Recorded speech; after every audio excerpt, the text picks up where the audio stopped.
an amazing edition of MEIDAM.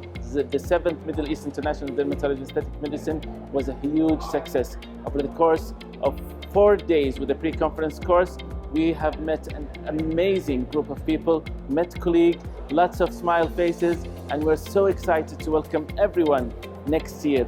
We had the privilege of welcoming the Consul General of the Republic of Korea.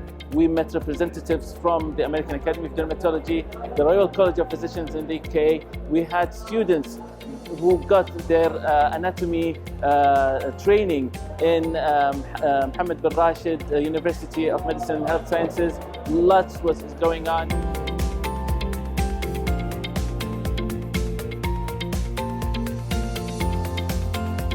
The 7th edition of MEIDAM was an exceptional event on so many levels. It was amazing, and we are looking forward to seeing you all in the 8th MEIDAM on September 22 to September 24. See you all next year. Bye-bye.